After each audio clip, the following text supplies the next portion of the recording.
de passer? Ma fille! Elle était juste derrière nous!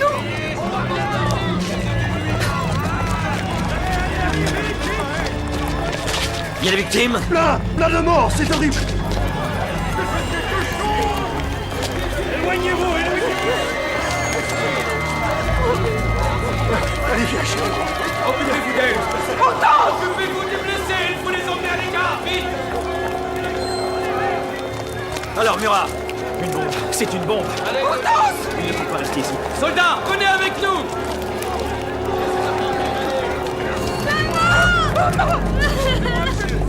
Et la petite fille qui conduisait la charrette? Elle est là.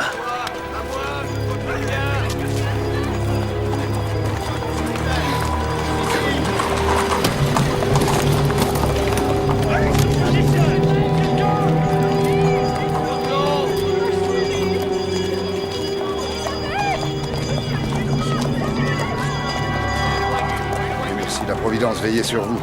C'est pas la Providence que j'ai nommé ministre de la police Fouché, c'est vous. Sous 8 jours, je connaîtrai les coupables. En attendant, il faut vous montrer. Donnez à penser aux gens que vous êtes invulnérables. Dans 30 minutes, levée de rideau à l'opéra. J'y serai. Quel âge pouvait-elle avoir? Les enfants pauvres ont toujours l'air plus jeunes. Ramenez-moi le reste du cheval au poste. Monsieur, les pauvres demandent qu'on leur distribue la viande. La charité après, la vérité d'abord. Allez! Avec les morceaux récupérés, j'ai fait reconstituer l'animal. Son portrait a été montré à tous les maquillons de Paris. L'un d'eux croit se souvenir à qui il a été vendu. Un agitateur royaliste. Donc pour vous, l'attentat est signé? C'est évident. Trop simple. Les royalistes se réclament de Dieu. Ils n'auraient jamais choisi une nuit de Noël pour perpétrer un aussi abominable crime. Et ils n'auraient jamais sacrifié une enfant innocente. L'histoire regorge de crimes commis au nom de Dieu. Et pourquoi les royalistes feraient-ils ma mort? J'ai mis fin aux excès de la Révolution. Les prêtres ne sont plus persécutés, les émigrés sont pardonnés. Non. Cherchez plutôt du côté de ceux qui se vantent de n'avoir ni Dieu ni maître. Les anarchistes, les nostalgiques de la terreur, les jacobins, quoi. Les jacobins sont des opposants politiques, pas des tueurs. Ah oui. Mais qui a envoyé Louis XVI et Marie-Antoinette à la guillotine? Après avoir assassiné un roi et une reine, pourquoi se gênerait-il avec moi? Louis XVI et son Autrichienne ont été jugés et condamnés par un tribunal souverain. Leur condamnation a été parfaitement légale, rien à voir avec un attentat aussi barbare. Bon, il suffit, Fouché. Si vous n'êtes pas d'accord avec moi, partez. Je peux fort bien me passer d'un ministre de la police, que ce soit vous ou un autre. Je constituerai ma propre force de police. Et je la dirigerai personnellement, voilà tout. Et comment justifierez-vous mon renvoi? Justifié? Auprès du peuple? Non, vous croyez vraiment qu'il vous regrettera, le peuple? Le peuple, non. Mais vous, si.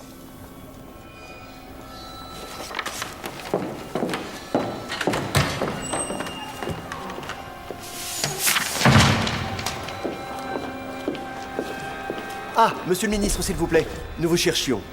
Il y a du nouveau à propos de l'attentat de la rue Saint-Nicaise. Je ne suis plus en charge de dossier ni d'aucune autre affaire. C'est le premier consul qui s'occupe de tout désormais. Mais nous venons d'appréhender l'homme qui avait acheté la charrette. Un certain... Carbon. Oui, François-Joseph Carbon. Jacobin? Un royaliste. Vous n'allez pas en informer le premier Je consul? le vis au diable! Je pense que la France a fait la révolution pour en arriver à ça. Ce petit bonhomme de bouffi de prétention. J'en viendrais presque à comprendre, messieurs les terroristes. Si vous saviez, ma chère mère, comme je suis contente de vous voir. Et de m'éblouir avec votre palais? En voyant, c'est juste une jolie maison de campagne. À la campagne en Corse, nous on élevait des chèvres. Qu'est-ce que c'est que ces bêtes bizarres que j'ai aperçues sur vos pelouses, en train de sautiller de façon grotesque? Ce sont de kangourous. Ils sont drôles, n'est-ce pas? Mais je ne sais pas si je pourrais les garder. Ils m'ont saccagé un parterre de tulipes. À 4000 francs l'oignon. 4000 francs pour une seule fleur? Mais la beauté n'a pas de prix. Moi, avec 4000 francs, j'élevais toute la famille pendant toute une année.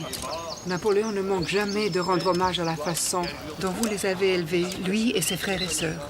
Le jour où il aura un enfant, Vous auriez déjà dû lui en donner un. Croyez-moi, ma chère mère, c'est mon vœu le plus profond, mais seulement... Seulement quoi? Tout ce que j'ai tenté a échoué. Les diètes, les neuvaines, la magie. J'ai même fait venir un sorcier des Caraïbes. Il n'y a pas besoin d'avoir recours à toutes ces bêtises pour la chose la plus simple du monde. À moins évidemment que vous soyez devenu stérile. Il faut aussi un père pour faire un enfant. N'allez pas imaginer que je vais absolument être grand-mère. Non, je ne veux rien de vous. C'est pour Napoléon que je m'inquiète. C'est pas seulement un enfant qu'il lui faut, c'est un héritier. Un héritier? Mais pourquoi donc? Napoléon n'est pas un roi, c'est un républicain. Il ne jure que par les idées de la République. De toute façon, sans héritier, sa vie est en danger.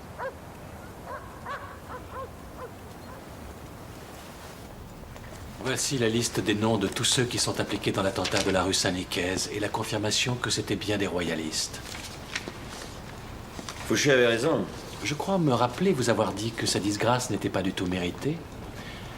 Le poseur de bombes a été guillotiné ce matin. Quant aux autres, ils ont été arrêtés et interrogés. Nous avons découvert que derrière l'attentat se tramait un complot, car après votre élimination, un prince de la maison de Bourbon devait prendre le pouvoir en France. Quel prince? Le gros bonnet qui se fait appeler Louis XVIII? Non. Trop vieux, trop pas de temps pour se lancer dans l'aventure de la prise du pouvoir. Peut-être, mais il y a son frère, le comte d'Artois. Réfugié en Angleterre, il a pu trouver là-bas des appuis et de l'argent. Oui, c'est possible, c'est possible. Les Anglais ont toujours été prêts quand il s'agit de me nuire. Mais Artois manque d'envergure, il est trop timoré et puis tellement brouillon. Il est certain que vous avez raison. Il faudrait plutôt imaginer quelqu'un d'un peu plus jeune, mais plus exalté, pour ne pas dire plus fou. Pourquoi pas le duc d'Enghien? Le cousin de Louis XVI? Il possède tous les critères et c'est un Bourbon. Et il a assez de fougue pour plaire au peuple et assez de panache pour séduire la noblesse. Et quant au retour à la royauté, ce serait comme une sainte croisade pour lui. J'ajouterais qu'il a émigré à Ettenheim, dans le duché de Bade. Oui, ce qui lui laisse toute la liberté de comploter en paix. C'est que le duché de Bade est un état souverain et Enghien est sous sa protection. Oui, mais ça n'est pas complètement inaccessible. Ettenheim n'est qu'à quelques heures seulement de la frontière française. Un enlèvement? C'est possible. Mais quelle tempête dans les cours d'Europe, hein. C'est seulement vis-à-vis de l'étranger que vous perdrez en réputation. Car ici, même les plus fervents révolutionnaires seront les premiers à se réjouir de votre fermeté à l'égard d'un suppôt de la monarchie. Je ne cherche pas l'appui de ces gens-là. Ils ont trop de sang sur les mains. Ils ont voté la mort du roi, ce sont des régicides et des assassins. Ah, parce que vous ne l'auriez pas voté? Je ne sais pas. Mais si, vous le savez. Le cours de la Révolution était irréversible. Et je suis sûr que vous auriez agi de façon identique. On ne lutte pas contre un raz-de-marée. Mais rassurez-vous, pour revenir sur l'affaire du duc d'Enghien, ça n'a vraiment rien à voir avec Louis XVI. Il faut juste nous assurer de sa personne. Mais naturellement, c'est vous, et vous seul, qui décidez.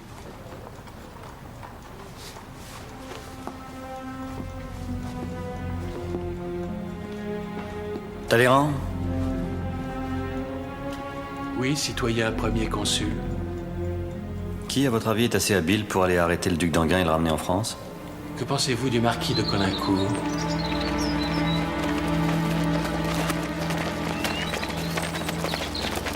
Comment voulez-vous procéder, monsieur de Caulaincourt? Je tiens à respecter les règles de la bienséance. Commençons donc par frapper à la porte. Et si on ne l'ouvre pas? Alors j'aurai le regret de vous demander d'avoir l'obligeance de la faire enfoncer par vos soldats.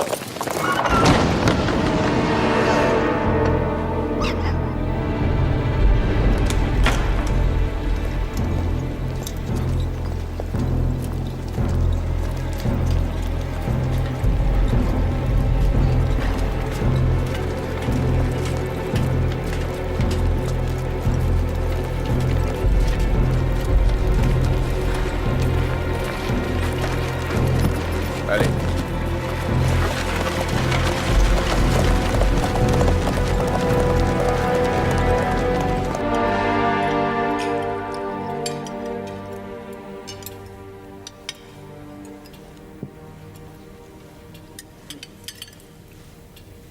Je ne dis pas que je ne veux pas d'enfant. Mais je ne suis pas si pressé, j'ai assez de soucis comme ça. Avec mes frères et sœurs pour les établir, pour les marier. Tu ferais peut-être aussi bien de pas t'en mêler des mariages. Celui que tu as arrangé entre ton frère Louis et la fille de ta femme, c'est pas une réussite. Hein. Uniquement parce que Louis ne fait aucun effort. Cette petite Hortense est absolument adorable. À Colincourt, approchez. Mes hommages, madame. Je vous prie de pardonner cette intrusion, mais Anguin est à Vincennes. Comment est-il? Calme, fragile, pâle, exténué. Malgré tout très arrogant. Non. Extrêmement digne. C'est un prince de la Maison de France. Merci, Colincourt. Madame, bon appétit.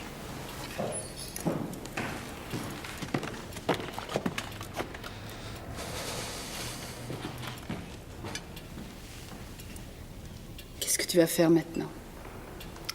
C'est au tribunal de décider. C'est ce que Ponce Pilate a dit. Anguin n'est pas le Christ. Ça m'est égal qui il est.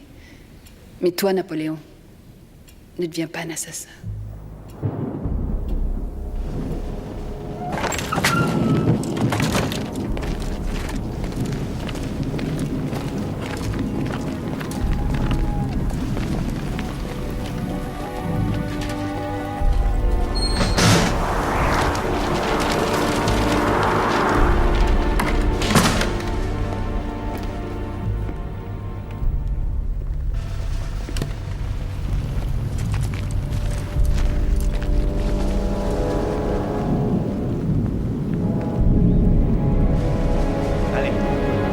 Avancez.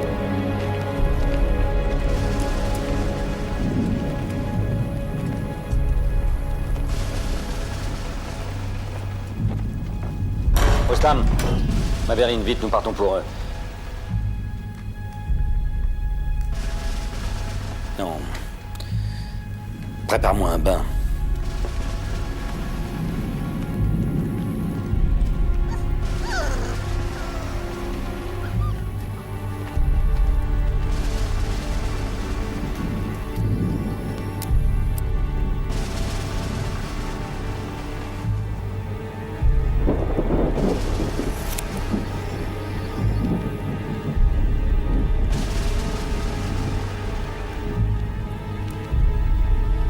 Pour ma fiancée.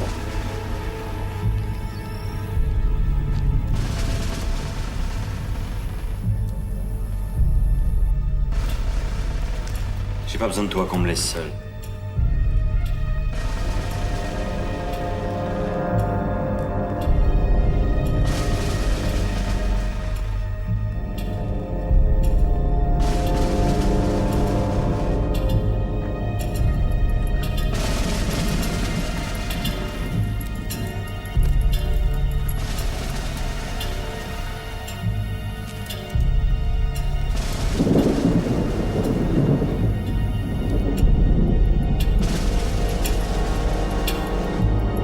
Apprêtez vos ordres à mon commandement. En joue.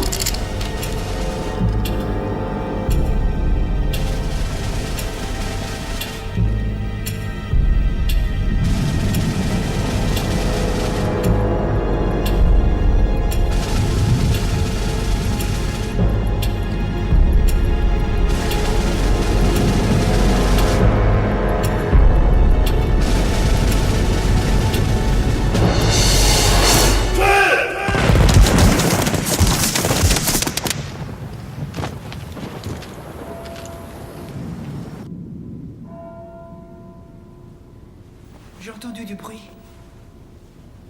Tu ne t'es pas couché. Regarde-moi. Pourquoi tu ne me regardes pas? Tu as fait cette chose-là.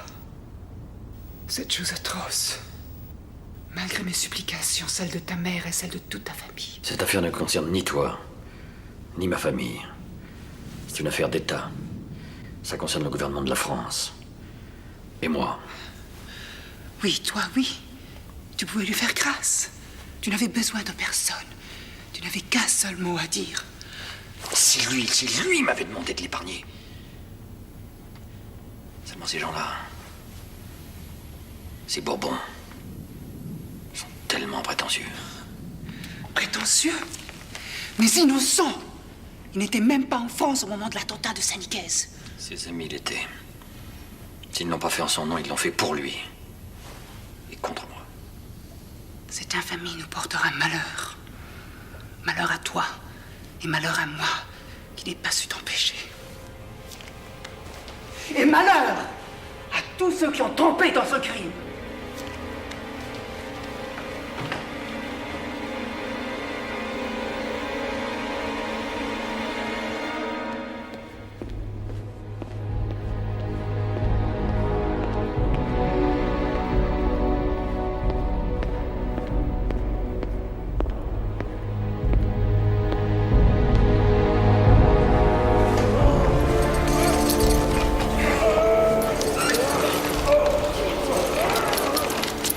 Oui, d'accord. Oui. Sans référence. Oui. Approchez, Talleyrand. Venez admirer ces merveilles. Personne n'osera plus dire que mon expédition en Égypte a été inutile. Ou encore que la mort du duc d'Enghien a été un assassinat. L'affaire est classée. Pour vous, peut-être. Mais l'exécution du duc d'Enghien était à l'ordre du jour des députés. Ils l'approuvent. Et à une très large majorité.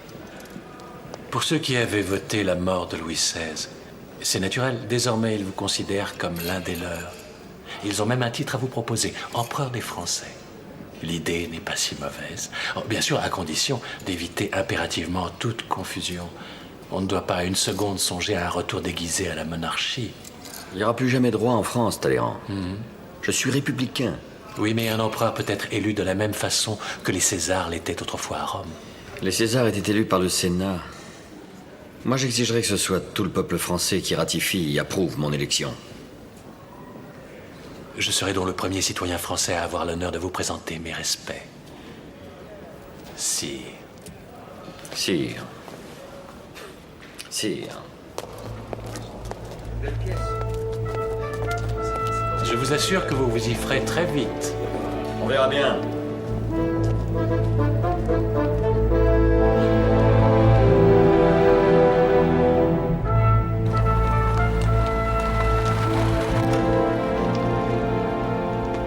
Les résultats du plébiscite. Un triomphe. Personne ne pourra contester que les Français t'ont voulu comme empereur et qu'ils souhaitent que... Qu'est-ce que tu fais? Ça me semble évident, je corrige ce qui ne va pas. Mais c'est illégal et surtout inutile. Tu obtiens près de 3 millions de oui contre à peine 2500 non. Que veux-tu de mieux? Il n'y a pas que le résultat qui compte, Lucien. La façon dont les votes sont répartis est au moins aussi importante. Or, la participation des armées est très décevante. 130 000 votes seulement, c'est insuffisant. 450 000. Le monde saura que mes soldats se sont déplacés en masse pour m'apporter leur suffrage. Ça fera peut-être réfléchir les puissances que les Anglais veulent liguer contre nous. Tiens, apporte ça au Sénat et dis-leur bien que ce sont mes chiffres qui devront être proclamés officiellement. Je persiste à penser que la vérité... Quelle vérité? Et tu n'as pas encore compris que le pouvoir, c'est avant tout l'apparence. Allez, va porter ça au Sénat. Eh oui, ma chère. À partir de maintenant, lorsqu'on voudra me parler, il faudra désormais employer cette formule « Son Altesse impériale, le grand électeur ». Et moi, ta femme, on m'appellera comment dans tout ça? Mais écoutez, Julie, vous n'êtes que la belle-sœur de l'empereur. Il ferait beau voir que vous ayez un titre, alors que nous, ses véritables sœurs, nous ne sommes même pas princesses. Parle pour toi, Caroline. Moi, je suis princesse. Eh bien, ce n'est pas juste. C'est vrai, ça. Pourquoi elle et pas nous? Parce que Pauline a épousé le prince Borghese. Est-ce ma faute à moi si toi et Caroline avez préféré vous marier avec des généraux? Mon cher Bonaparte, j'espère que tu ne considères pas mon mariage avec Caroline comme une mésalliance. Tu es mon ami, Murat. Et ça vaut tous les titres. Quand je donne mon amitié, je ne la reprends jamais, tandis qu'une couronne, ça peut se perdre. Mais je te serais gré de ne plus m'appeler ton cher Bonaparte. Quand tu me parles, souviens-toi de dire sire. Et cette nouvelle vous concerne également. Mais nous sommes en famille. Oui, la famille impériale désormais, sur laquelle tous les princes d'Europe ont le regard fixé et n'en croient pas leurs yeux. Quoi?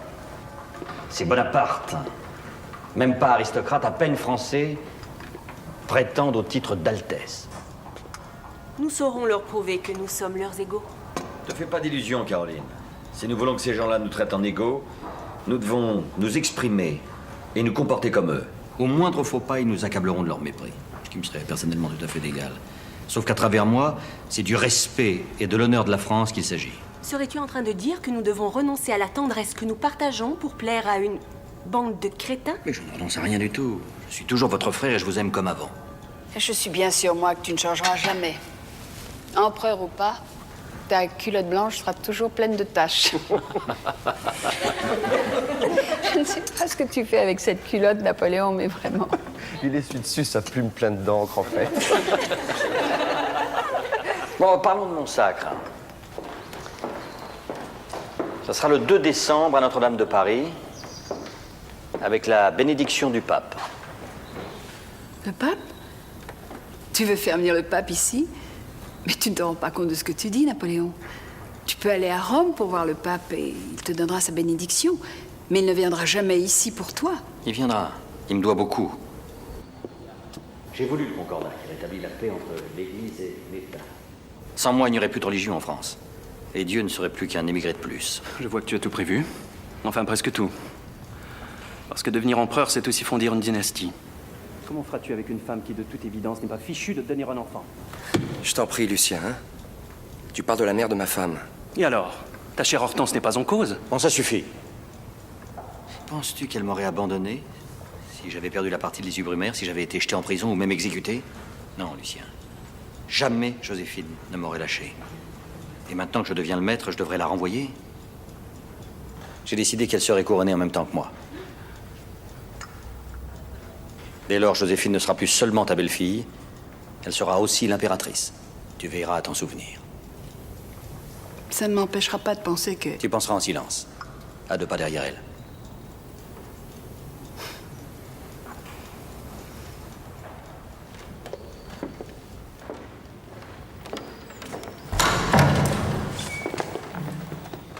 Vous écoutez aux portes, Talleyrand. Je ne faisais que passer par là, sire, mais je marche lentement. Vous êtes ministre des Affaires étrangères, pas ministre des Affaires de famille. Oui, bien sûr, mais malgré tout, je n'ai pas pu m'empêcher d'écouter, et je dois avouer que votre frère a raison. Un empereur qui est sans héritier est un homme extrêmement fragile de par sa position. Il suffit de mener à bien un attentat contre lui et tout est totalement balayé. Non seulement cela concerne l'homme, mais également son œuvre. Si vous vous donnez le temps nécessaire, je suis persuadé que vous trouverez les mots d'adieu qui ne la blesseront pas trop. Ce ne sont pas les mots qui me manqueraient, Talleyrand, c'est le cœur. Parce que j'aime Joséphine. J'ai toujours énormément aimé.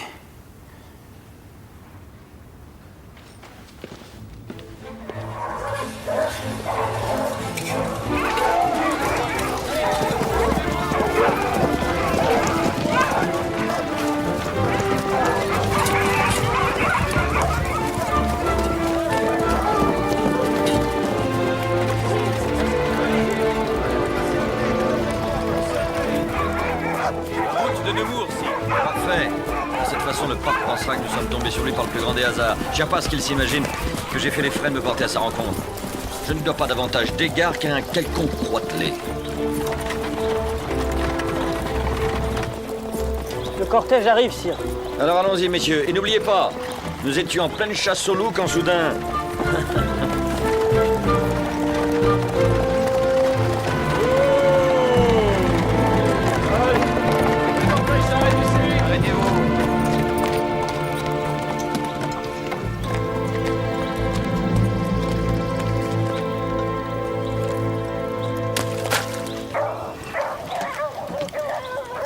Pardon pour cette vilaine boue, très Saint-Père, mais il a beaucoup plu ces derniers jours. Et vous vous demandiez si le pape, comme son divin maître, savait marcher sur les eaux. Eh bien non, de toute évidence. Mais je possède d'autres pouvoirs.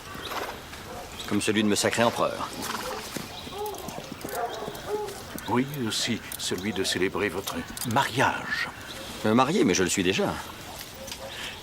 Durant ce long et ennuyeux voyage, un de mes cardinaux me disait que vous et la future impératrice n'avez pas été unis devant Dieu. Non. Mais notre mariage républicain n'en est pas moins valide. Pour moi, il n'a pas de valeur. Mais soyez rassurés, je me ferai une joie de bénir votre union devant Dieu. Non, je n'ai pas vraiment l'intention de me marier une seconde fois. Oh, je dois ajouter que je ne peux sacrer un homme empereur lorsqu'il vit en concubinage. Soit, mais alors une cérémonie discrète et sans témoins inutiles. Lorsqu'on a le pape pour témoin, sire, personne d'autre n'est nécessaire. Permettez-moi, très Saint-Père. Je vais vous aider, donnez-moi la main. Non, votre épaule. Mon plaisir. Aidez-moi. Très bien. Poussez, oui, plus fort. Et voilà. Magnifique.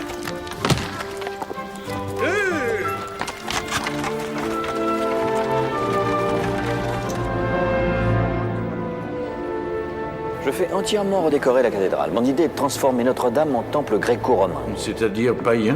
Non, c'est-à-dire grandiose. Dites-moi, Isabelle, est-ce que le moi n'est pas représenté plus petit que Monsieur de Talleyrand? C'est-à-dire, sire, que j'ai cru bon de respecter les proportions de la nature. Ce n'est pas la nature, monsieur, qui détermine la grandeur des hommes, c'est leur destin. Bien, sire. Vous vous tiendrez ici. Et vous, vous serez là-bas. Je crains de ne pas avoir le bras assez long. Assez long pour quoi faire? Pour poser la couronne sur votre tête. Vous n'aurez pas cette peine. J'ai prévu de me couronner moi-même. Alors pourquoi suis-je venu ici? Pour bénir mon règne.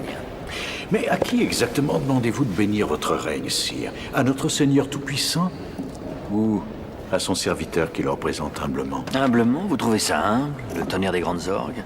Les nuages d'encens, les autels croulant sous les fleurs, les soutanes brodées d'or, les processions de diacres, de prêtres, d'archiprêtres, d'évêques, de cardinaux. Sire, vous confondez Dieu avec la religion. Non, au contraire, je les sépare. D'un côté, une hypothèse, un pari, Dieu. De l'autre, une certitude, la religion. C'est elle qui charpente les sociétés humaines. Sans religion, les peuples n'ont plus de repères. On a bien vu ce que ça a donné en France. Quand la Révolution, sous prétexte de libérer les esprits, a pillé les églises et guillotiné les religieux. Le pays est tombé dans l'anarchie et les folies de la terreur. Non, on peut vivre sans Dieu, mais pas sans religion. Se passer de Dieu? Est-ce que vous pourriez vivre sans espérer l'immortalité de votre âme? Vous pourriez vivre sans croire à la vie éternelle? Si vous aviez jamais été sur un champ de bataille, vous non plus, vous n'y croiriez plus. Mais je passe toutes mes journées, toutes mes nuits sur un champ de bataille. Le monde entier est un champ de bataille, sire. Et chaque fois qu'un homme souffre, c'est une terrible défaite à mes yeux. Posez la couronne sur votre front si telle est votre volonté. Et moi, je prierai afin que jamais elle ne soit trop lourde à porter. Bah, vous-même. Avez-vous jamais regretté d'avoir été élu pape? Cela me terrifie, sire. Chaque jour que le Seigneur fait.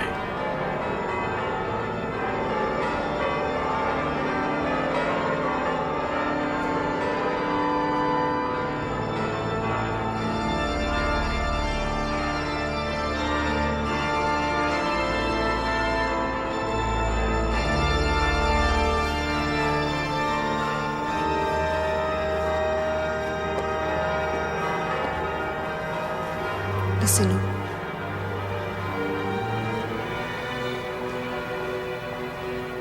Dieu, vous êtes belle.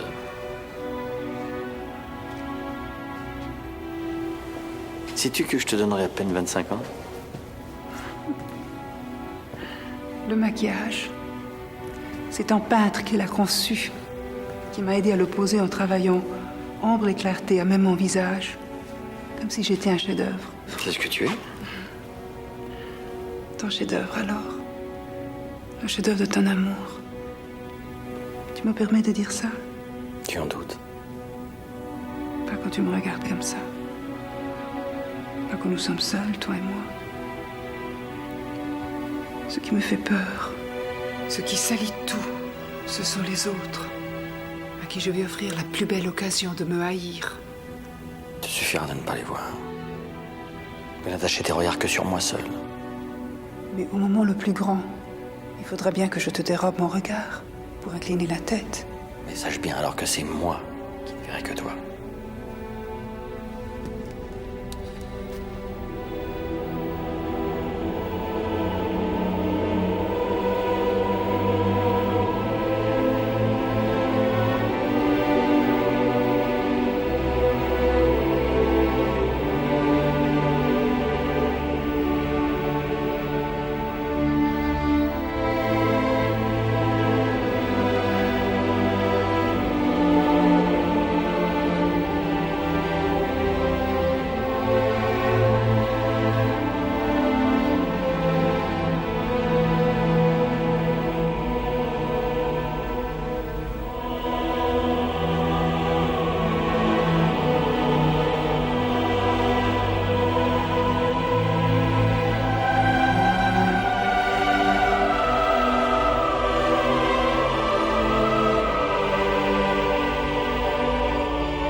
fort bien rendu la physionomie du pape.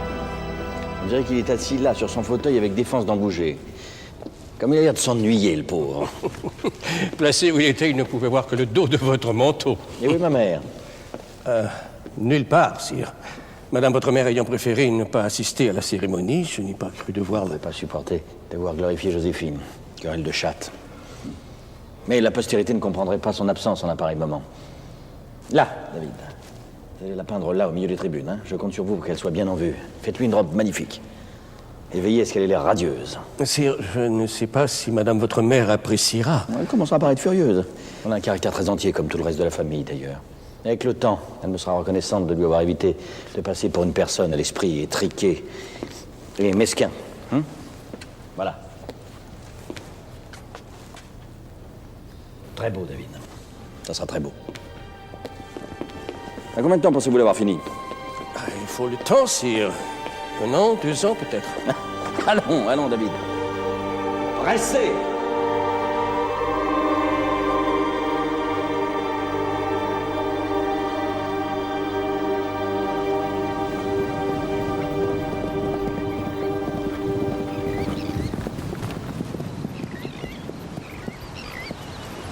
Bientôt, cette mer déserte se couvrira de chaloupes pleines d'hommes, de chevaux et de canons. Cap à l'ouest. Que Dieu m'accorde 6 heures de vent favorable et je suis en Angleterre. Ça n'est pas seulement une question de vent. Il y a cette flotte anglaise qui croise au large. Nos chaloupes de débarquement ne sont Non, pas l'amiral Villeneuve ne va pas tarder. Il remonte d'Espagne avec 74 bâtiments de guerre. Contre la petite cinquantaine dont disposent des Anglais, la messe sera vite dite. Oui, peut-être aurons-nous Dieu avec nous, mais les Anglais ont Nelson. Nelson, vous avez tous ce nom à la bouche. Et qu'est-ce que c'est que votre Nelson? Un petit homme juché sur un fatras de bois, de chanvre et de toile qu'on appelle un bateau. Eh bien, Murat, un bateau, ça se coule. Pour avoir été reconnu coupable d'espionnage au profit de l'Angleterre, vous êtes condamné à être passé par les armes. Soldats, préparez vos armes. En joue.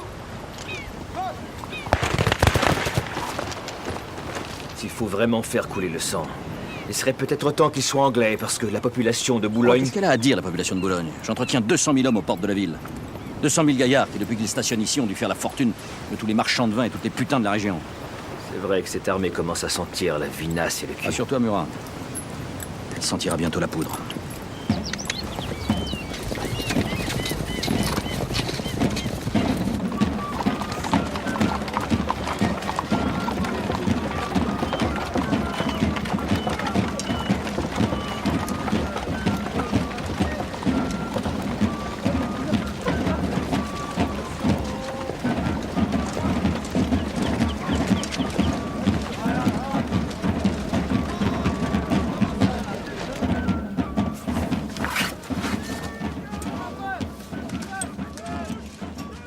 Pardonnez-moi, sire, je crois que vous pouvez peut-être cesser de regarder vers l'Angleterre à présent.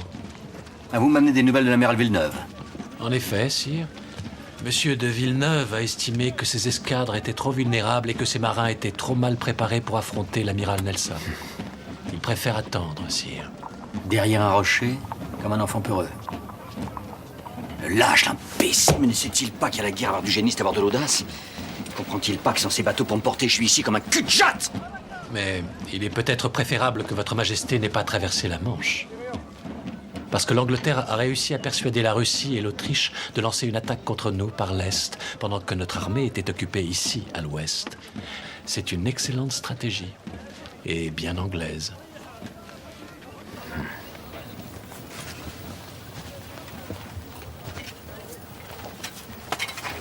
Mais les Anglais ont-ils oublié que mon arme, c'est la vitesse?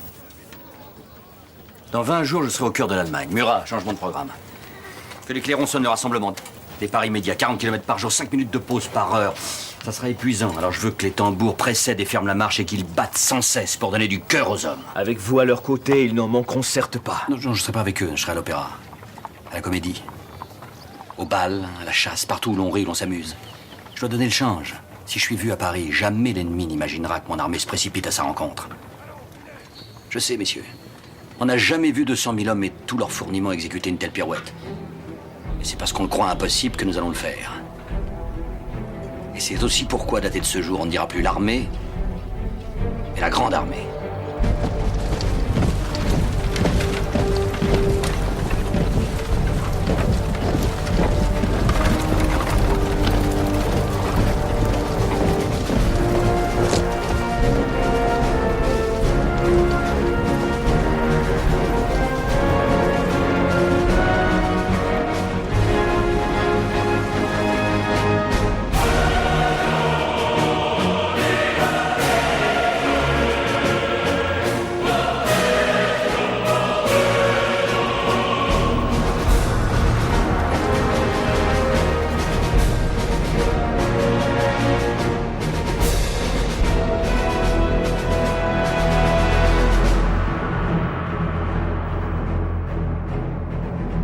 C'est là que se jouera la partie. Soit la Russie et l'Autriche écrasée, la Prusse avec elle, s'il lui prend l'envie de rentrer dans la danse, je serai le maître de l'Europe. Et l'Angleterre n'aura plus qu'à pourrir dans sa tanière. Non, vous avez de la chance, Fouché. Vous revenez aux affaires quand tout va bien. À ce détail près, sire, que les caisses de l'État sont vides. Oh, je les remplirai. Gagner la guerre, c'est faire de l'or. Pour gagner la guerre, sire, il faut la faire. Vos armées sont rangées en ordre de bataille, mais il n'y a pas de guerre. Eh bien, soit. Attaquons. Nous avons assez d'un échange comme ça. Je rejoins la troupe départ demain 4 heures.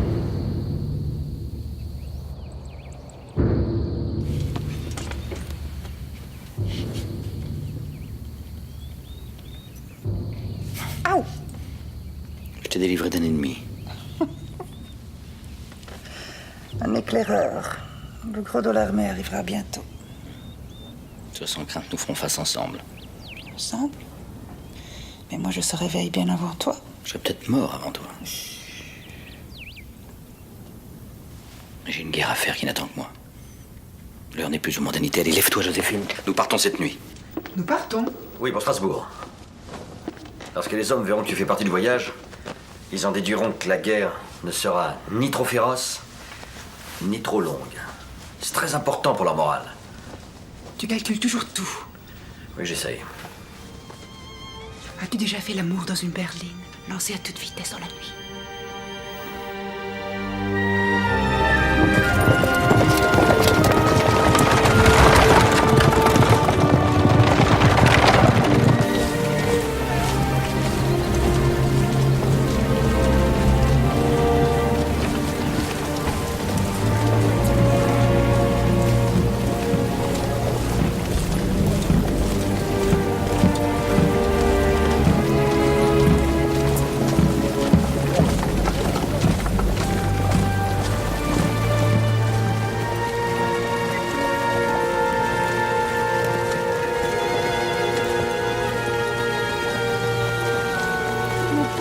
Tu es tout trempé. Tout à l'heure au bivouac, Roustam me préparera un bon bain chaud. Tu sais que ça me guérit de tout. Pas d'être séparé de moi, j'espère. Je veux que tu m'écrives. Une lettre par jour, c'est le moins. 2, ça serait mieux. Non mais écoute attentivement. S'il devait m'arriver quelque chose, c'est toi qui assurerais la régence jusqu'à ce que... Jusqu'à ce que ton fils soit en âge de te succéder. Mon fils? Tu m'as prise avec une telle passion. Cette nuit dans la berline, que je ne serais pas étonnée que tu m'aies fait un bel enfant. En cas de malheur, c'est le fils de Louis et d'Hortense qui me succédera. Un Bonaparte. Tu vois, j'ai tout prévu. Prévois surtout de me revenir. Moi, je ne peux pas vivre sans toi.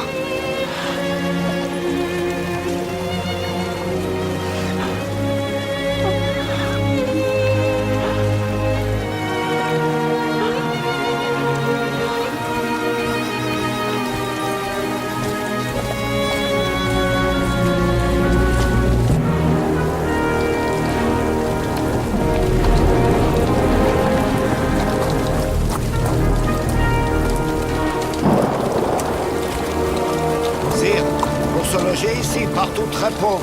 Le mieux, c'est maison ici. Ça ira, prépare mon bain, je suis glacé. Ce n'est pas tout de suite que tu pourras te réchauffer. Avec cette pluie, tous les fourgons se sont embourbés. La baignoire est restée à l'arrière. Ne pas s'inquiéter, si Roustam a trouvé quelque chose pour votre majesté.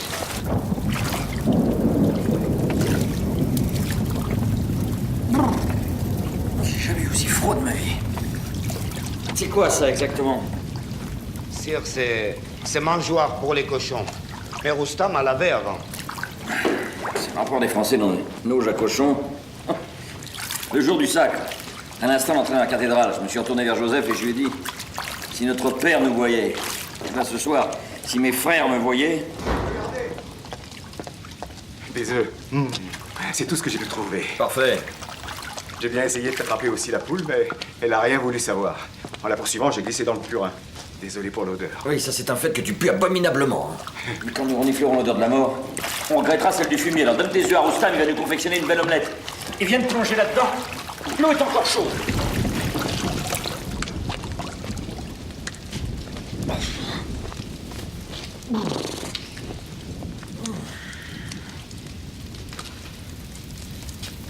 Oh, j'ai toujours aussi froid.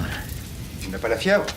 Non, c'est pas ça. Non, c'est plutôt comme si j'avais trop bu. Ça tourne. Ça tourne.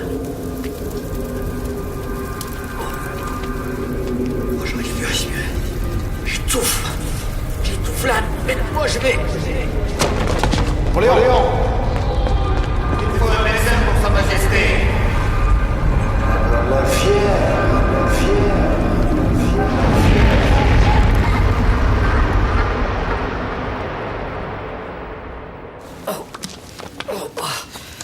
Ah mais ça va mieux, Roustam. Ça va, laisse-moi. Sous prétexte de me ravigorer, tu m'arraches la peau. Non. Ne te lève pas avant qu'on sache ce que tu as eu. J'ai fait appeler le chirurgien des armées. Va t'aider. Peut-être qu'une saignée... Non, une saignée, ça jamais. Je ne verse mon sang que sur le champ de bataille. Eh bien, toi, n'était pas question que tu nous fasses une omelette? Si tu as faim, c'est signe que tu vas mieux. Temps de me voir désosser l'Autriche et transformer la Russie en pâté. Les Anglais vont avoir des raisons de m'appeler l'ogre. Maintenant, messieurs, que ce soit bien clair. Je ne suis pas malade. Je n'ai pas eu de malaise. Si l'un d'entre vous fait la moindre allusion à cette petite défaillance, je considérerai qu'il m'a trahi. Et je ne connais qu'une façon de punir les traîtres. 12 balles dans la peau. Plus mon mépris.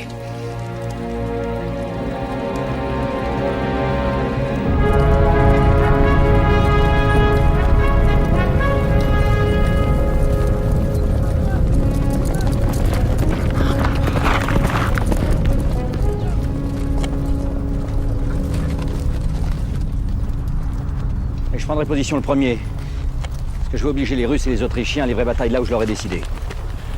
Nous occuperons les hauteurs, bien sûr. Je vous reconnais bien là, Colincourt. C'est parce que vous êtes marquis que vous ne pouvez pas vous empêcher de vouloir toiser les gens de haut.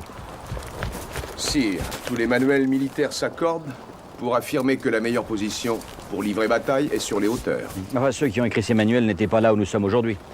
Au fait, où sommes-nous? Austerlitz, sire. Eh bien, messieurs, Austerlitz donnera donc tort au manuel cher à monsieur de Colincourt. Nous offrirons les hauteurs à nos adversaires cette fois. Je vais leur laisser occuper le plateau de Pratzen. Pour qu'ils puissent mieux fondre sur nous? Non, pour qu'ils croient pouvoir fondre sur nous. La route de Vienne, mes amis, que nous contrôlons. Alors essayons de nous placer du point de vue de l'ennemi. À votre avis, à quoi va-t-il surtout consacrer ses forces? À reprendre cette route et nous couper de nos arrières. Bien vu de l'ennemi. Qu'ils essaient seulement. On va se mettre en travers de leur chemin et les empêcher de passer, avant même qu'ils aient pu faire un pas. Non, là c'est moi qui t'arrête, Murat. Cette route, nous allons leur faire croire que nous l'abandonnons. Nous allons faire mine d'être effrayés par la puissance de feu ennemi et nous reculerons. Ce qui encouragera l'ennemi à avancer. Et pour avancer, il devra dégarnir en partie le plateau de Pratzen, au pied duquel l'attendra notre aile droite, laquelle commencera par reculer. Reculer? Encore? Non, juste de quoi laisser l'adversaire s'enfoncer dans le piège, car c'est bien d'un piège qu'il s'agit. Une fois que nous sentirons l'ennemi sûr de lui, trop sûr de lui, nous cesserons de reculer. Bernadotte et Soult attaqueront le plateau de Pratzen. Tandis que là, et toi, Murat, vous nous prendrez tous Beaumont d'Arvers. Ça a l'air tellement simple. C'est simple. C'est pourquoi c'est imparable.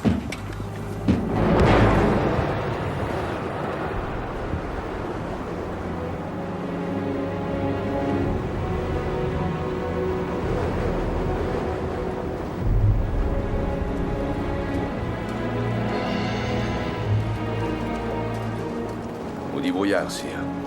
Bienheureux brouillard, au contraire. Il empêche les Russes et les Autrichiens de repérer nos positions et de voir nos régiments se rassembler dans la plaine.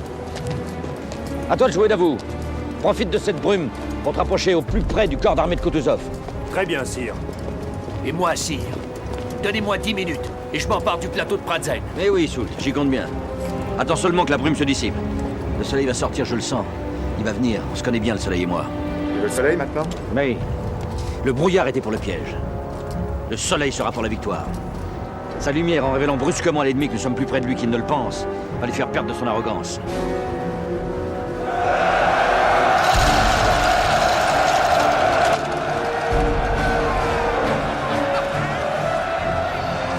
Le soleil, sire. Salut le soleil.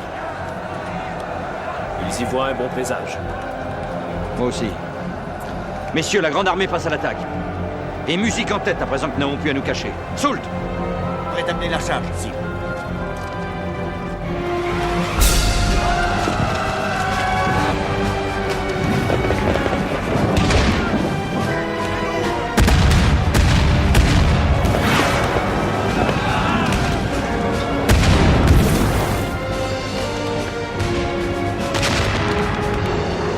C'est toujours si beau quand ça commence.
À toi, Alan. Tu vas balayer cette plaine avec ton 5e corps. Murat sera juste derrière toi.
Cela en une seule journée, sire? En quelques heures à peine, oui. 20 000 tués chez eux, entre 6 et 8 000 chez nous.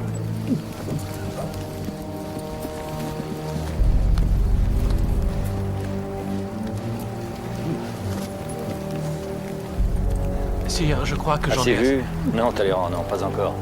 Ouvrez grand les yeux. Regardez, écoutez, reniflez jusqu'à la nausée s'il le faut, parce que vous allez négocier la paix et je veux que vous sachiez combien elle a coûté.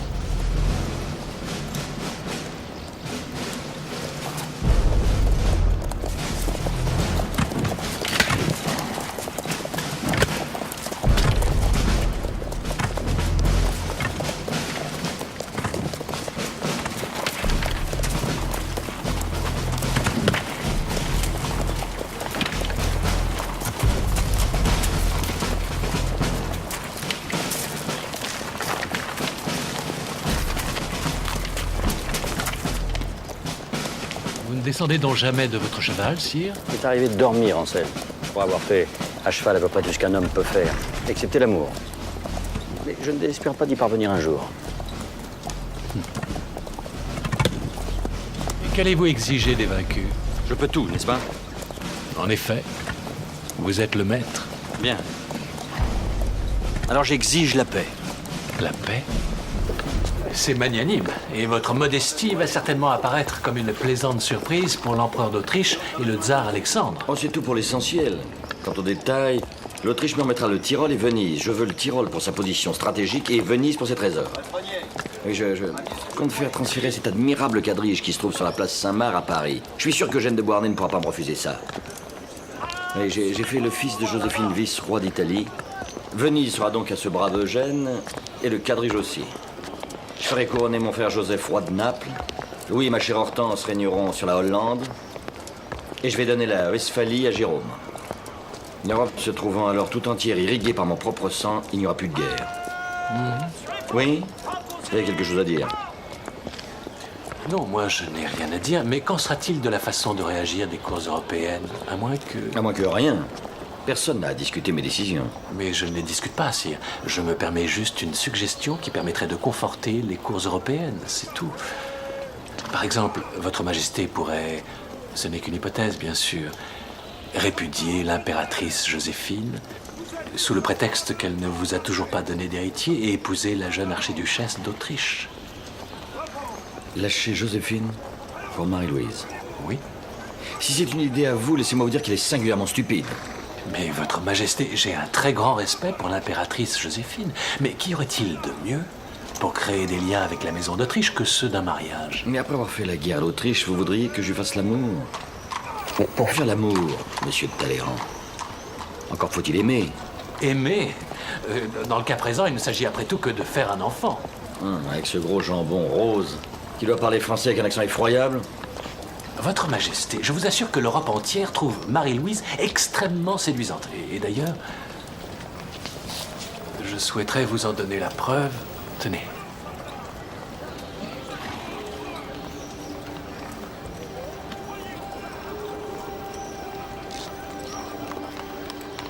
Bien. Il est inutile d'insister. La France a déjà eu une Autrichienne avec Marie-Antoinette. Ça n'est pas avec des mauvais souvenirs qu'on bâtit l'avenir.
C'est moi, sire.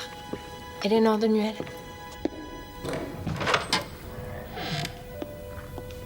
Pardon de venir si tard? J'ai dit à Joséphine que je travaillais. D'ailleurs, ton retard fait que mon mensonge, j'en ai pas vraiment. J'ai pu jeter quelques idées là, sur cette carte. C'est quoi?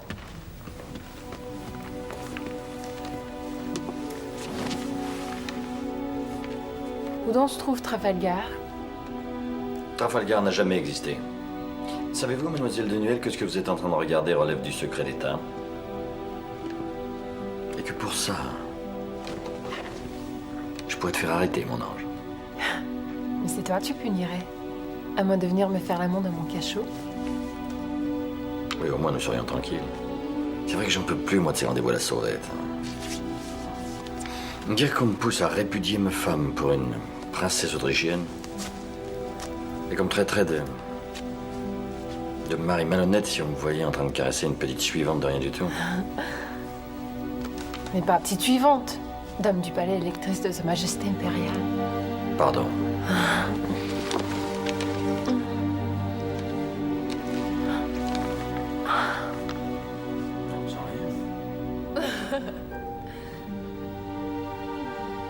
Ils sont magnifiques.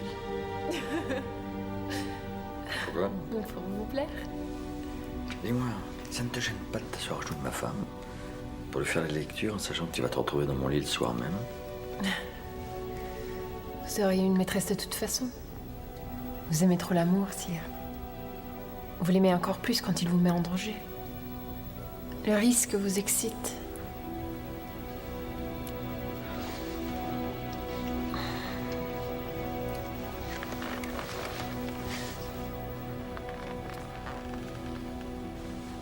Joséphine qui rentre du théâtre.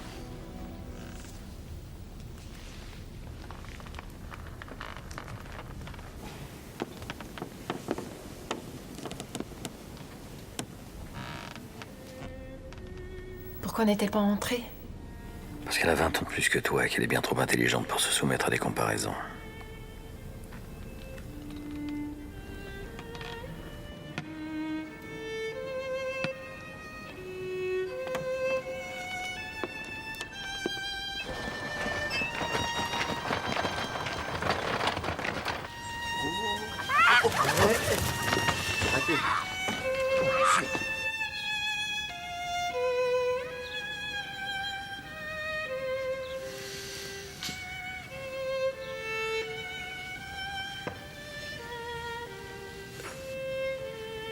Tu joues vraiment n'importe comment aujourd'hui.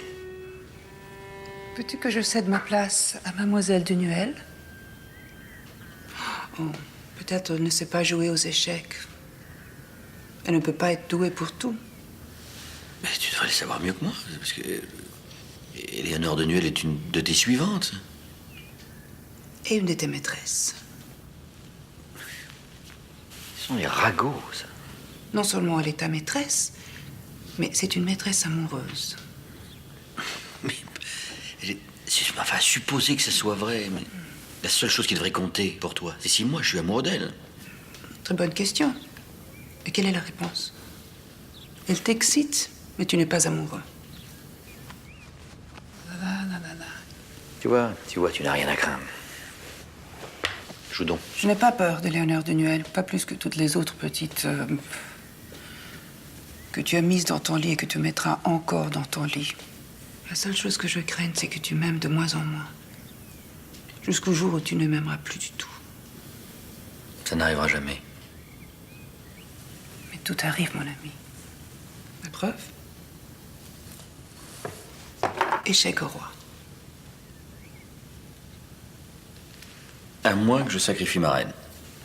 Auquel cas... Bon, je serai chèque et meute. Refusons une autre partie. Celle-là ne tourne bien ni pour toi ni pour moi. Allez.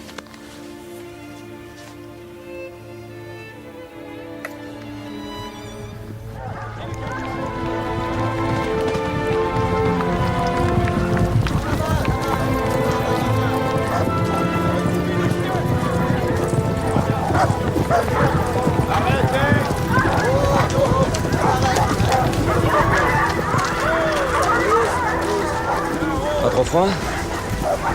Tu t'ennuies pas trop à suivre cette chasse? J'aime pas la chasse. Je suis venue pour te parler. Je te vois jamais seule. Descends de ton cheval et marchons un peu tous les deux. Alors, Napoléon, tout le monde dit que tu as remporté une grande victoire à Austerlitz. Mais ça aurait aussi pu être une grande défaite. Ah non, ça vois-tu, je ne crois pas. Victoire ou défaite, tu aurais pu te faire tuer. Puis, il y aura d'autres batailles. Tu as peur pour moi? Tu as rêvé qu'il m'arrivait quelque chose? Une mère n'a pas besoin de rêver pour avoir peur. Bien, mais j'ai fait la guerre. Et si la mesquinerie des nations m'y contraint, je la ferai de nouveau. Mais ça n'est plus comme du temps de la campagne d'Italie. Je ne charge plus au milieu de mes hommes. Mon Dieu, si tu voyais comme ils le protègent, leur empereur. Si j'ai le malheur de m'exposer, ceux de ma garde menacent aussitôt de cesser de se battre. Alors je suis bien obligé de Je crois que c'est pas plus dangereux que la chasse. Oui, tu as raison. C'est plus dangereux. Si tu disparaissais, qu'est-ce que je deviendrais, moi? Tu sais ce qu'il faut que tu fasses? Il faut me faire donner une rente. Tu penses à ma mort, c'est ça que tu vois? Mais... Une rente? Préparer l'avenir n'a jamais tué personne. Puis c'est pas à toi que je demande l'argent, Napoléon. C'est à l'État. J'ai donné mon fils à l'État. Tu peux quand même me donner un petit quelque chose en retour, non? Ces dispositions que tu me réclames, je les ai déjà prises, figure-toi. Je t'en ai rien dit parce que je craignais de te bouleverser en te parlant de ma mort, mais je vois que je me trompais. Vous êtes tous pareils. Sans cesse après moi, vous n'en avez jamais assez, une famille de vampires. Mais pourquoi est-ce que vous n'essayez pas de vous battre un peu par vous-même? Pourquoi est-ce que vous attendez toujours tout de moi? Pour qui est-ce que vous me prenez à la fin? Pour Dieu? Foutaise, je suis seulement Napoléon. Napoléon Bonaparte. Le petit Corse qui risque sa vie à chaque bataille. Et chaque bataille est un coup de dé sur lequel je peux tout perdre. Moi aussi, il y a des jours où je suis fatigué. Et où je me demande à quoi demain ressemblera.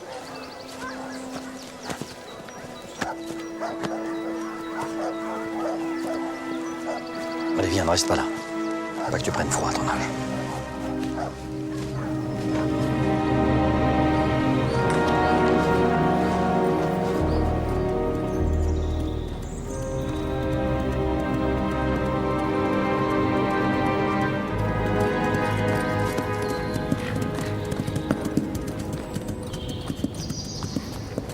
Voilà qui est parfait, sire.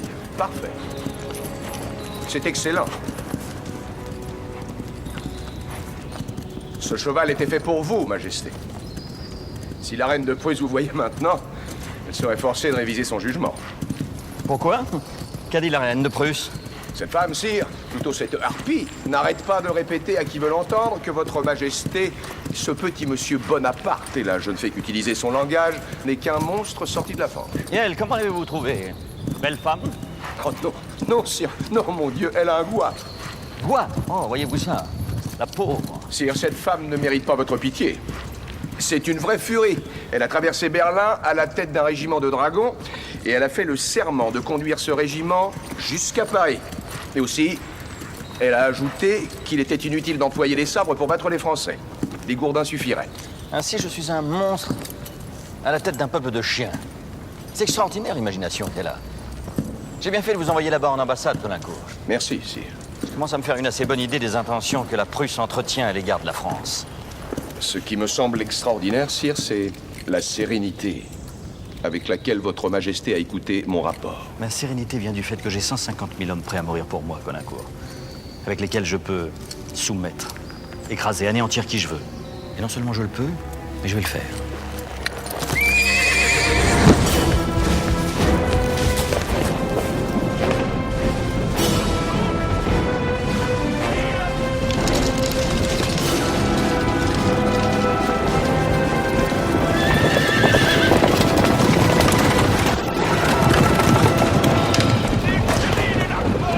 C'est votre bonne amie. Ma bonne amie, sire? Que voulez-vous dire? La reine de Prusse. La guerre ne l'amuse plus, on dirait. Les femmes sont tellement inconstantes.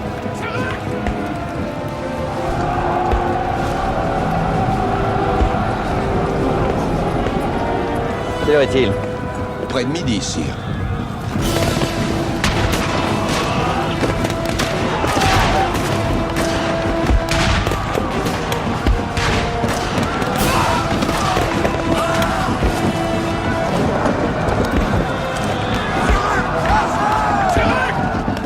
Encore 2 petites heures. Et Iéna, qui n'était que le nom d'une petite ville, sera le nom d'une immense victoire.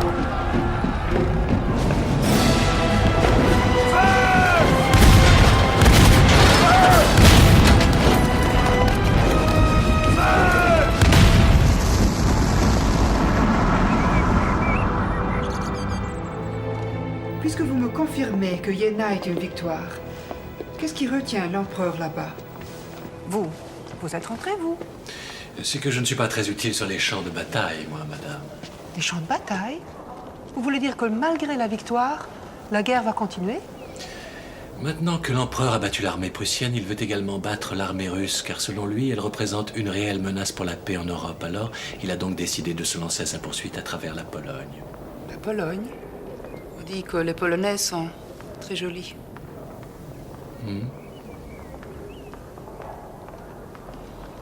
Qui me délaisse, soit. Mais la France, l'a-t-il oublié? Ah non. Mais peut-être que sa France existe non seulement dans sa mémoire, mais également dans ses rêves.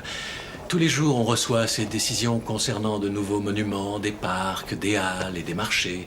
Il veut également organiser une exposition universelle de tout ce qui sort de nos manufactures. Mais son dossier de prédilection est la création d'un code civil, car il veut réformer de façon légitime les rapports entre les Français.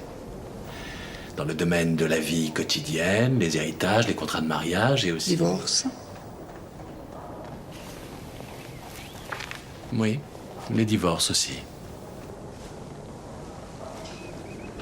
Eh bien, puisque vous semblez dire que mon époux ne sera pas de retour pour Noël, j'irai donc le rejoindre en Pologne.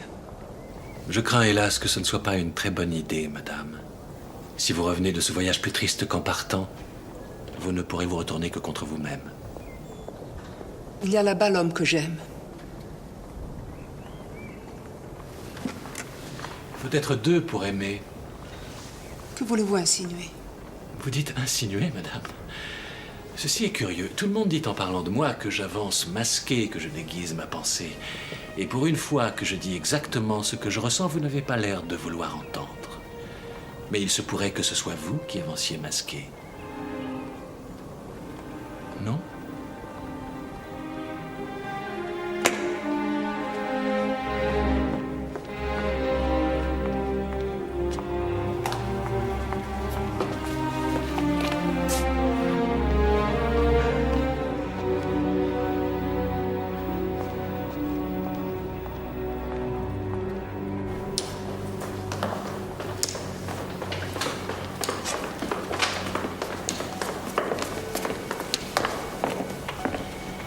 Avec ça, elle sera bien forcée de comprendre, lisez.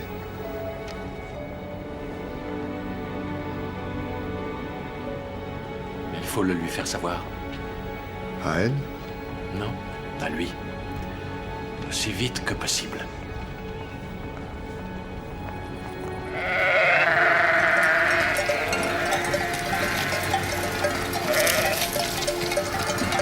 Chez vous, messieurs.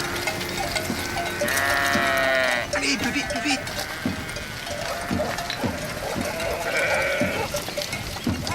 Désolé, sire. Poussez, poussez, poussez plus fort, poussez plus fort. Sapristi Colincourt, on dirait que vous pratiquez un accouchement. Enfin, vous aussi. J'arrive de Paris pour vous remettre ceci. Avec vous, ce sont toujours de terribles nouvelles. Qu'avez-vous déjoué cette fois? Une nouvelle conspiration pour m'assassiner? Ça, par exemple, c'est extraordinaire. Tenez, Colincourt, lisez. Oui, sire. Bonjour. Le ministre de la Police porte à la connaissance de Sa Majesté impériale que le 13 décembre 1806, au 29 rue de la Victoire... Rue de la Victoire, c'est un nom prédestiné, ça. Une jeune femme du nom de Louise Catherine Éléonore Denuel a mis au monde un enfant de sexe masculin, né de père inconnu. Ah non, Colincourt, ne faites pas plus stupide que vous ne l'êtes. Vous ne comprenez pas? Relisez donc la dernière ligne. A mis au monde un enfant de sexe masculin né de père inconnu. De père inconnu? Mais ça veut dire... L'empereur. Eh oui, Colincourt. Sa Majesté a un enfant. J'ai un fils. Oui. Sire, je me réjouis d'être le premier à présenter à votre Majesté mes plus sincères félicitations. Merci, Colincourt, merci. Et merci surtout à Éléonore. Merveilleuse, miraculeuse petite Éléonore. Grâce à qui je suis père.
Sire, je vais faire accélérer les choses, si vous me le permettez.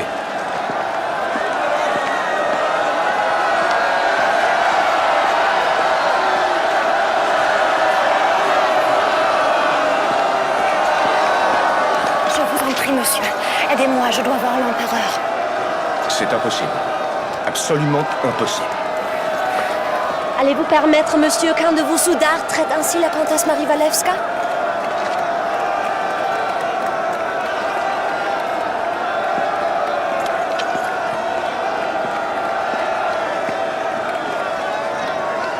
Vous avez dit comtesse? Oui.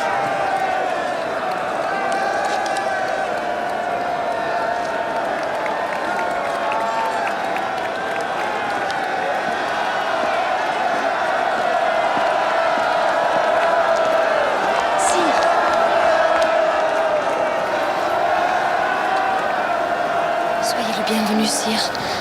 1000 fois le bienvenu sur notre terre de Pologne qui vous attend pour se relever et... Je ne sais plus. J'avais préparé 1000 choses dont je voulais vous parler et maintenant que je vous vois, je ne sais plus que dire. Moi non plus, je ne sais que dire. Ce qui va nous obliger à nous revoir. Quand nous aurons, vous et moi, retrouvé les mots qui nous manquent. Vous voulez bien?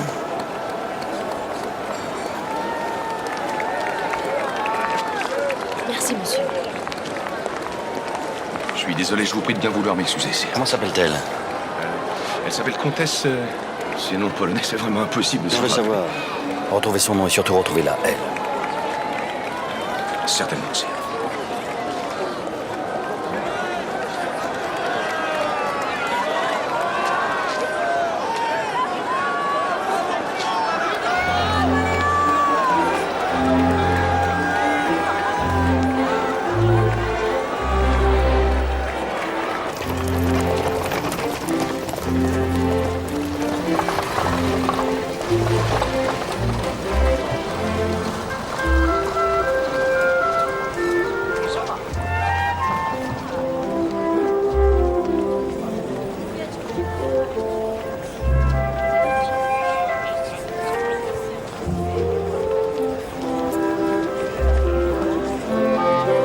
Son Excellence le ministre Jerzy Zotowski et Madame. Monsieur le comte Henrik et Madame la comtesse Dabrownik. Monsieur le baron et Madame la baronne Slodowski. Eh bien, sire, je crois que votre majesté connaît désormais tout ce que la Pologne compte de personnes dignes de lui être présentées. Non, il manque quelqu'un. Je ne crois pas, non.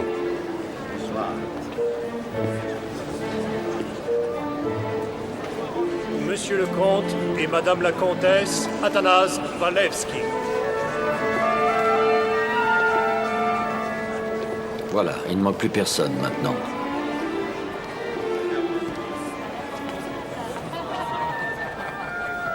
Quand un si vieil homme épouse une si jeune femme, il devrait avoir à cœur, pour se faire pardonner, de la couvrir de bijoux. Mais je verrai y remédier. Sire, ce n'est pas cela que j'espère de votre majesté. Mon pays n'existe plus. La Prusse, l'Autriche et la Russie l'ont dépecé.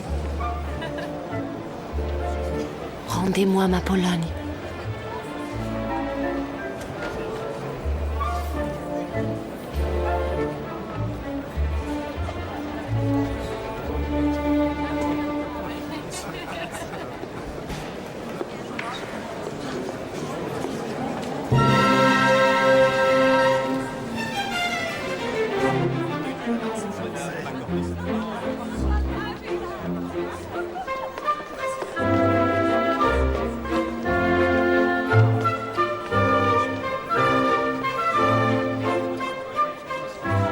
Léon, sire.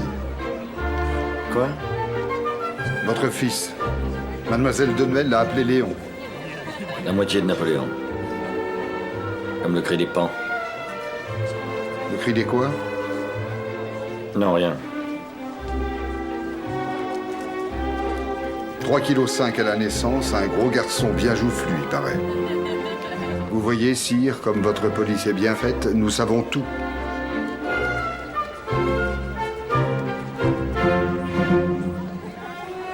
Qu'on me fasse compte avec une rente de 25 000 francs.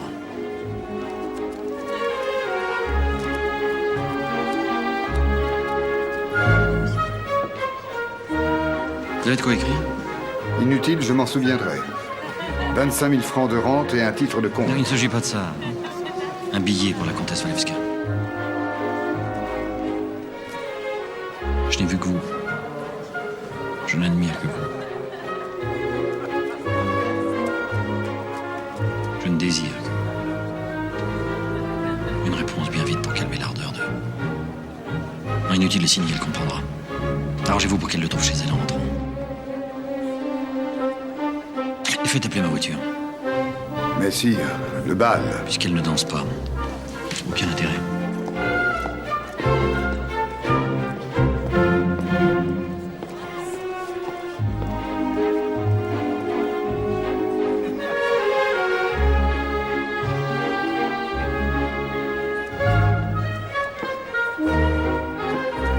feriez-vous l'honneur de cette danse, madame? Si vous n'avez rien à me demander en échange. Madame. Puis-je, comte Valeski?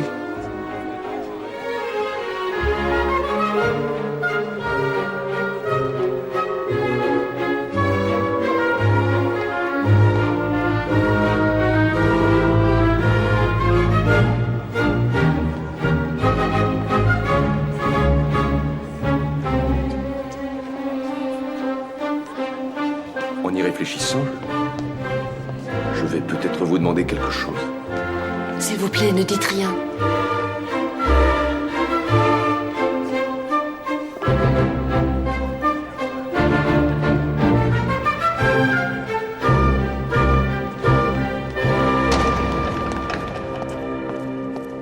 Sire? Sire? Pas maintenant. Sire, elle est ici. Qui? Elle, la comtesse Valeska. Elle est là. Oui, dans votre chambre. Ai-je eu tort de la convaincre de venir ici?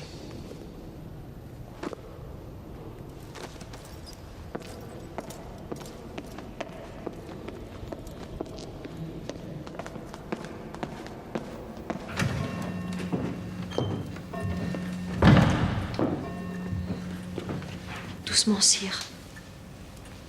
Venez à moi comme un homme, pas comme un conquérant. Pourquoi avez-vous peur, madame? C'est sans importance. Ah, si, pour moi, ça en a. N'êtes-vous pas ici de votre plein gré? J'ai cru comprendre que M. de Caulaincourt s'est montré persuasif, mais il n'aura pas osé vous forcer, je le connais, ce n'est pas son genre.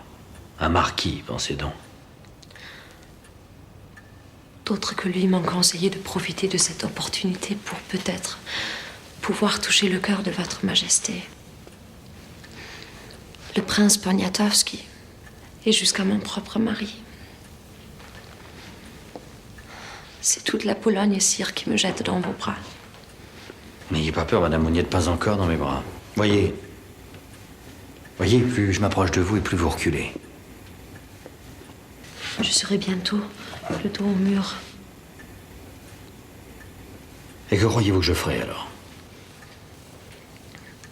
On dit que vous ne vous embarrassez guère pour prendre ce que vous voulez. Il ne vous arrivera rien que vous n'ayez voulu, je vous le jure, madame. Au revoir, comtesse.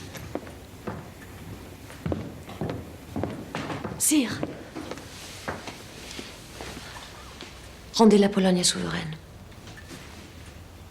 C'est ça que vous êtes venu me demander? Donner un roi à la Pologne. Mais je ne peux pas prendre un tel engagement. J'ai toute l'Europe pendue à mes basses qui cherche à me saigner. Non, mais je peux vous promettre que...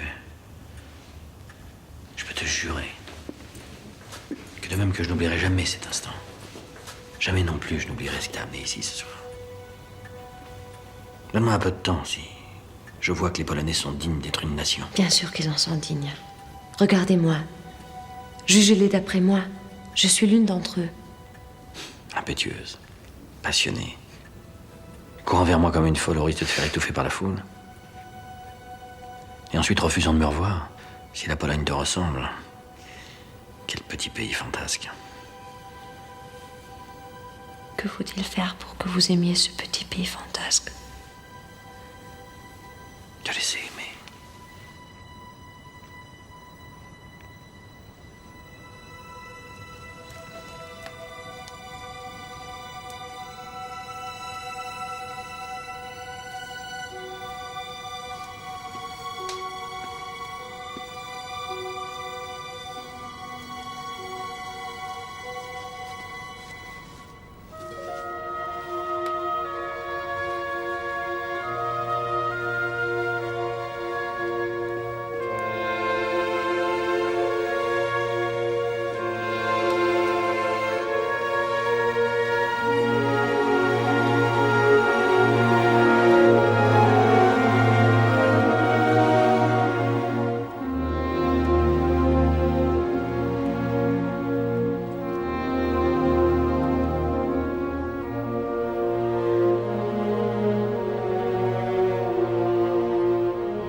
Bonjour, sire. J'espère que la nuit a été bonne. Voilà des nouvelles qui le sont moins, hélas. Ça vient du maréchal Bernadotte. Ses hommes sont affamés. Les chevaux n'ont plus que l'écorce des arbres à manger. Ses canons sont embourbés. Alors ils reculent? Oh, ne mélangeons pas tout. Envoyez tout de suite un courrier à Bernadotte. Qu'il n'essaie pas de résister. Au contraire, qu'il continue sa retraite. Afin d'attirer les Russes vers nous. Faites atteler ma berline, je pars pour le front. Au fait, ils sont où exactement les Russes? À côté d'une ville qui s'appelle Elo.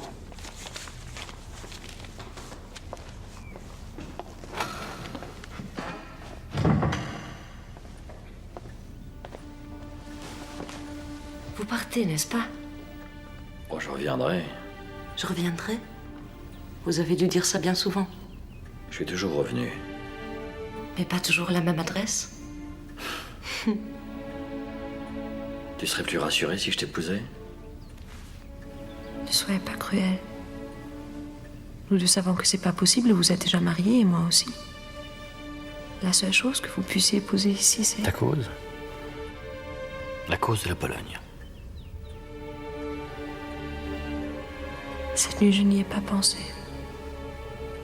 Pas une seule fois. Cette nuit, mon pays, c'était vous.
Courage, ces bougres-là.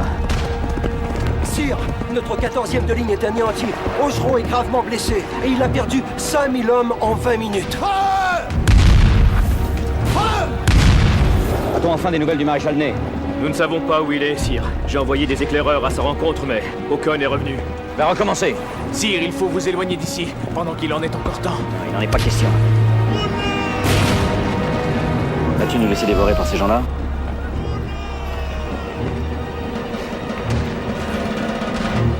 Allez, ha! Ha! Si Ney et ses hommes ne sont pas ici ce soir à 10h, je n'aurai d'autre alternative que de me retirer. Grouchy et Berthier formeront l'arrière-garde. Faites-leur savoir que je compte sur eux pour arrêter les Russes s'ils nous poursuivent. Très bien, sire. Mais je me demande si... S'il est prudent d'attendre jusqu'à 10h ce soir, c'est ça que vous n'osez pas dire? Je n'ai pas encore perdu. Messieurs, l'empereur nous regarde. Nous allons avoir l'honneur de lui montrer ce que nous savons faire. Sabre au clair! À la croix! Chargez!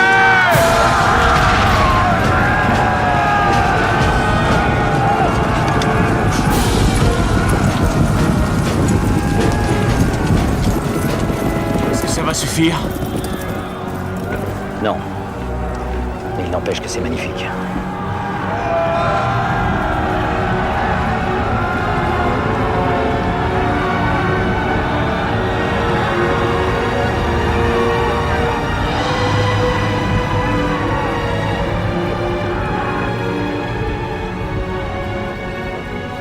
Je n'ai pas encore perdu.